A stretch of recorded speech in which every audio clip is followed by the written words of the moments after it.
balloons, bazookas, boobies, bosoms, boulders, cans, hooters, knockers, melons, honkers, jugs, rack, tatas, tits, torpedoes, guns, bust, doorknobs, coconuts, and our favorite one, the girls. Welcome to the All About Breastfeeding show, where your host, Lori, highlights mothers just like yourself and goes beyond the surface questions and digs deep so they share not only their joys and happiness in their daily breastfeeding life, but also their pain and struggles and how they worked through them. Episode number 129. Welcome to All About Breastfeeding, the place where the girls hang out. I am your host, Lori Jill Eisenstadt, IBCLC, which stands for International Board Certified Lactation Consultant. I help moms with breastfeeding. You may not know this about me, but I am also a certified childbirth educator, as well as a postpartum and birth doula. I have lots of experience over many years helping families from conception through pregnancy, birth, postpartum, and yes, with breastfeeding. I invite you to check out my website, which is allaboutbreastfeeding.biz, where you can find out more about this part of my background and experience. If you search around, you will also see a hint of some exciting things to come in my business, changes. I will be talking about them more over the next 2 weeks. That is all I'm going to say about that for right now. If I have piqued your interest enough, you will go look for yourself and let me know what you find. On today's show, we're going to continue talking a little bit about last week's show, which was on co-sleeping and bed sharing. So last week, we talked quite a bit about co-sleeping and bed sharing and room sharing. It's such a hot topic for parents who are deciding what is right for them and what's the safest for their baby, along with how they can get the best sleep possible. In keeping with this topic, I wanted to expand on a few things that were covered in last week's show. All 3 of my babies slept with me. It was never a big deal, and whenever I did talk about it, I just said, oh yeah, they sleep with me. I did not use the terms co-sleeping or bed sharing or room sharing. And I have to be real careful now to make that distinction between them because I often just say that I slept with them. And so I use co-sleeping and bed sharing and room sharing interchangeably, and that's not really what I should be doing. So it's very important to this discussion that we're clear about each. Feel free to go back and listen to episode number 126 if you want to hear the discussion that came before today's discussion on this same topic. Just in case you're new to the show or you do not know the difference, here we go. Co-sleeping is a practice in which babies and young children sleep close to one or both parents, as opposed to sleeping in a separate room. This is often referred to as room sharing. Now, bed sharing is having the baby sleep in the same bed as the adult. This is what I did when my kids were young. I didn't know it at the time because it just seemed right and it helped me get some much needed rest. However, bed sharing was very common up to the 19th century. People used to sleep in very close quarters to each other. Places were small. Sleeping with each other kept people warm at night. So what changed? Well, houses got bigger. Babies were given their own room. The baby crib industry grew, and more babies were put in their own room, in their own crib. Now, in the scheme of things, meaning bed sharing, it has been happening since the beginning of time. This nighttime habit is relatively new. Bed sharing and co-sleeping has been shown to save babies' lives, it promotes bonding, and it enables parents to get more sleep. It facilitates breastfeeding, and it enables a mom to breastfeed longer than she might otherwise have done, because as newborns get older, they get real good at breastfeeding during the night without even waking up their mother. Opponents argue that this practice is cause for concern, that a parent may smother a child or promote an unhealthy dependence of the child on their parents. The research has shown clearly that the opponents need not worry. There are safe sleep routines that parents can put into practice in the same way parents do when following car seat safety and infant carrier safety and high chair safety. If you don't use those pieces of equipment or do some other things in an unsafe manner, it can really put newborns, babies, and toddlers in harm's way. So we need to practice safety with our kids, and co-sleeping and bed sharing is no different. I will put a link to the research and the studies in the show notes. A few weeks ago, I worked closely with a mom who was so upset because her baby was not breastfeeding at all. Bottles had been given to her baby in the hospital. Pacifier use, in her words, was rampant in the unit she was on. This mom was told that since her baby wouldn't latch on, she would need to begin pumping, and this is all in the first day. It is of no surprise that the first pumping, she didn't get a volume that the hospital staff felt that babies should get. So her baby got bottles of formula for the whole first day. When I met with this mom, we will call her Claire. Her baby was 16 days old, had been on bottles most of the time. She was trying to get her baby breastfeeding, but all her baby did was fight and kick and scream and literally punched her at the breast. In working with her, what worked best was her sitting upright, using firm pillows, extra blankets rolled up for additional support under her wrist, and her baby's head being supported also. And I often tell moms that, yes, I know I'm definitely micromanaging everything having to do with position and latch, but for some moms, it just seems to work best to help babies who are resistant to getting onto the breast, no matter what other positions I've tried. Sometimes this is what works, and we just go with what works. I shared some techniques that seemed to work really well for her baby, and Claire left the consult with having latched her baby on twice all by herself. This was a huge feat because it took almost the whole consult just to get to this point. Claire worked closely with her baby girl, and 5 days later she emailed me saying that her baby was breastfeeding all the time now and her supply was pretty good. 3 weeks later, she scheduled another appointment, this time in her home, because she was glad her baby was breastfeeding. However, she also told me that she just could not sustain late night and middle of the night feedings. Getting up, out into the cold air, putting on a light, getting herself set up with pillows and stools, and her baby feeding and burping and diaper changing. And an hour and 15 or 20 minutes later, she said she was finally crawling back into bed again.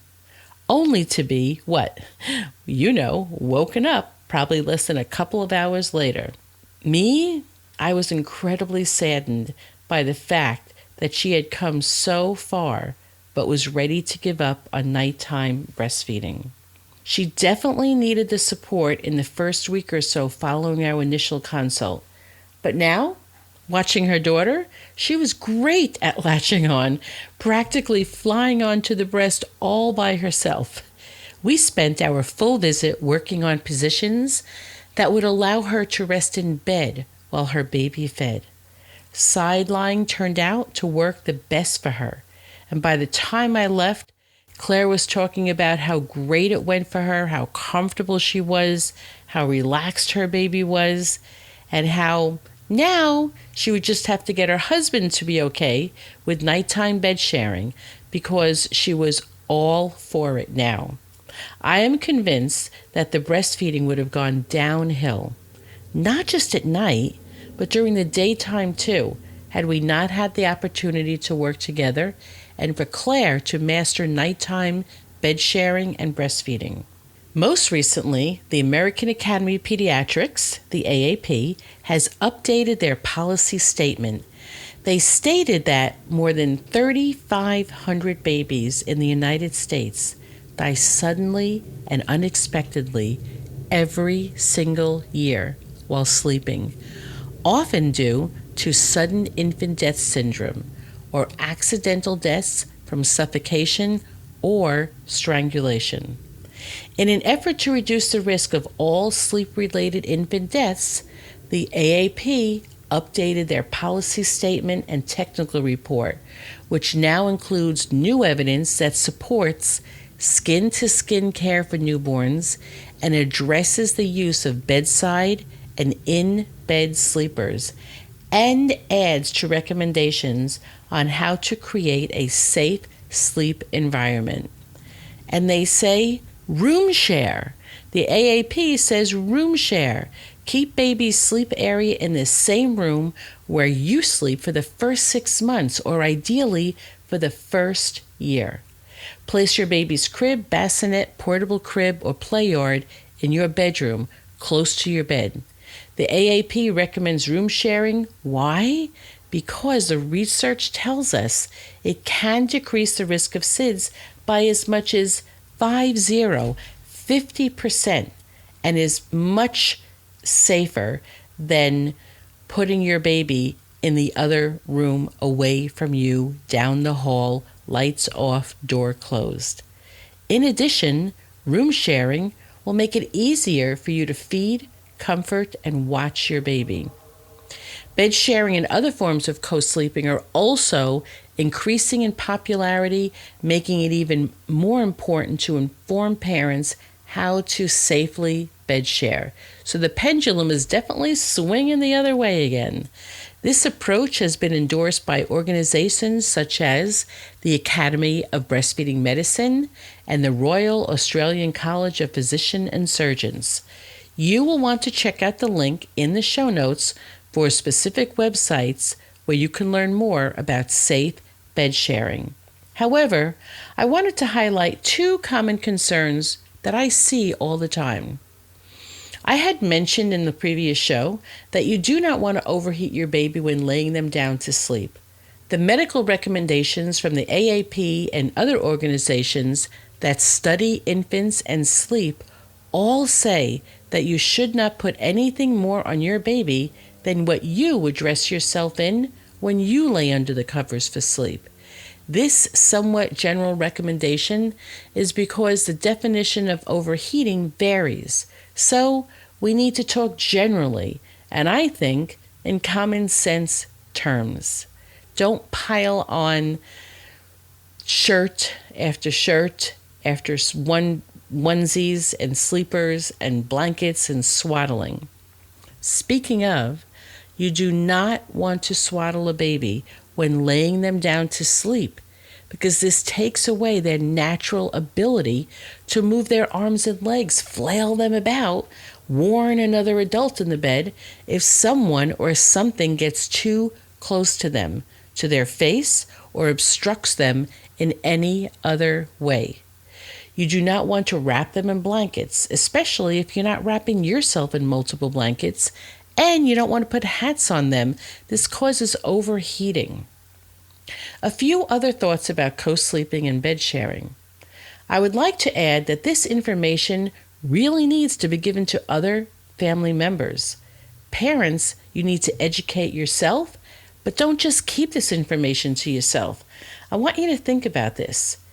Everything that you know, you will want your caregivers to know also. We sometimes forget that it's not good enough for just us to know this information. If our child is being left in the care of babysitters, child care providers, or grandparents, this education is for all people who care for infants. You may not smoke around your baby, and you may not take medication at night. However, if your baby is sleeping at someone else's place overnight, you really need to have this discussion. Grandparents can take medication that can make them particularly drowsy. They may be putting your baby into a place to sleep that is not as safe as it could be. It is not uncommon to find grandparents or other providers who are using cribs that are not deemed the safest. They may be holding and soothing your baby in a lazy boy chair and fall asleep. I cannot tell you how many times I've come to people's homes and seen one of the grandparents in a chair asleep with the baby, and that baby is sliding further and further down. They may have said, well, I did this with you when you were a baby and you were just fine. After all, you survived, they will say. And the best I have to say to this is, okay, they're correct. We did survive. But I also say that now we know better. When we know better, we strive to do better. You heard me tell the story about Claire earlier and how bed sharing and co-sleeping can affect breastfeeding. Let's look at co-sleeping and bed sharing from a few other angles as it pertains to breastfeeding. We know that moms who sleep with their babies in close proximity tend to breastfeed longer and are less likely to force habits of sleeping longer and longer upon their babies. And studies have shown that parents who safely sleep with their babies next to them or in close proximity, such as an arm's reach crib, actually get more sleep, or they perceive themselves as getting more sleep. They are not having to get up and out of bed. Parents who have a baby waking up to feed and have to get up out of bed, have to get themselves set up in chairs with pillows, turn on lights, and stay awake the whole feeding time, and perhaps a good hour or so are climbing back to bed. Well, when you sleep with your baby in your bed, you can feed your baby and sleep at the same time. Another thing worth mentioning, babies' tummies are very small, the size of a small marble at birth. Human milk goes through their system in about 90 minutes, and their little bodies are so efficient. It takes and absorbs what it needs, and it gets rid of the rest through peeing and pooping. Then, in a very short time, guess what? They are ready to fill up again. One of the biggest difficulties we have as parents, as new parents of a newborn, is getting enough sleep. We have also created this problem in our culture, the belief that infant sleep habits should be just like adult sleep habits, which, by and large, that adults sleep through the night. This is a goal that people strive for, and an important milestone that parents want to see happen sooner rather than later. Being so incredibly tired is one motivating factor, and boy, do I get that. The other is the belief that this is just what babies should do. This also frequently means that you have a good baby. When a mom is asked if her baby sleeps through the night, she could almost feel that if she can say yes, that her baby will be talked about as being a good baby. And if she says no, well, what does that mean? No mother wants to think that her baby is bad. So much pressure. Not only is mom tired and she wishes her baby would sleep longer, she is getting the vibes that her baby is bad if he or she does not follow adult sleeping patterns. Well, the big problem with this, the whole idea, is that it's a huge misunderstanding of normal infant sleep. And this misinformation is responsible for a lot of suffering in households with newborns, infants, toddlers, and young children. There is so much to learn in this area. However, I will cover 2 pieces of information I think it would be nice for us to talk about. One is, a baby's brain is only 1/4 of the adult size at birth. This makes human babies being the least capable and the most dependent on parental care than any other species. Our babies cannot get up and walk themselves to the refrigerator and get themselves something to eat. They cannot get themselves something to drink if they wake up parched in the middle of the night. Our babies need us to take care of them during the daytime and at nighttime. I have a lot of sayings, some of them humorous, some of them sad, and some of them just meant to, make us think. Well, in the case of feeding for calories and for hydration, my response to some parents about getting up in the middle of the night is, Whoever told you that parenting ends at 9 o'clock at night and doesn't begin until 7 a.m.? You must take care of your baby's needs in the middle of the night too. What is it about parents that we so carefully tend to our baby's every needs during the daytime, and then at nighttime, we just want to shut it down? It just does not work that way. And if you try and ignore a baby, they are built with this nervous system that will signal what for them is life-threatening danger, the lack of food and the loss of contact with another human being. They come already programmed through millions of years of evolution to protest through their crying. They are begging for you to pick them up, to hold them close, make physical contact with them. Otherwise, guess what happens? Their crying continues and it gets longer and louder. Now, if separation from their parent is prolonged, and when babies' cries are ignored for a long period of time, they eventually do get exhausted and they eventually stop crying. This is a sign of a baby shutting down, the quiet that is followed by being ignored. What is really happening is emotional and physical withdrawal on the part of the baby. Their system releases a stress hormone called cortisol, and high levels of cortisol has been known to lead to permanent changes in important brain structures. Our babies are affected by separation and by not being fed and hydrated at night when they ask for it. So why does this happen? No one is ignoring their babies during the day, but sometimes parents do at night. And why? Well, in the interest of a good night's sleep, and I think we could all understand that. But combined with the thinking also that babies should learn to self-soothe and be able to go long periods of time without food and water. I hear parents say that they need to teach their baby good habits early on, otherwise they will never learn how to sleep on their own and through the night.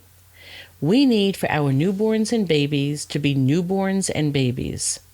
We need for parents to understand how they can get some valuable rest and naps throughout the day so they can handle the nighttime feedings. To help further understand the importance of this knowledge and mindset, I recommend a good breastfeeding class and also a good childhood development class.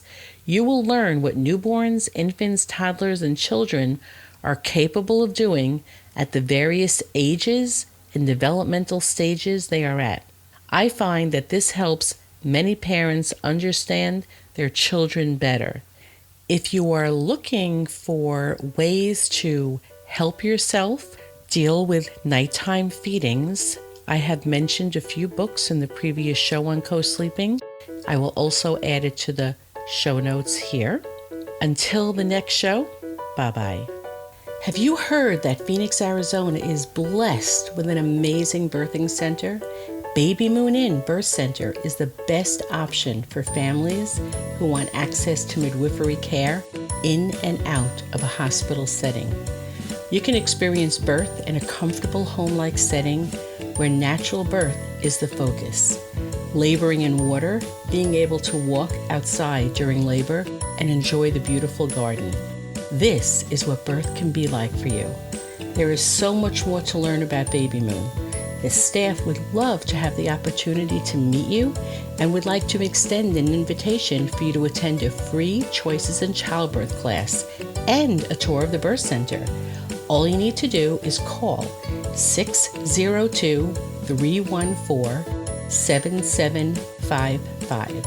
That's 602-314-7755 and ask for the tour dates.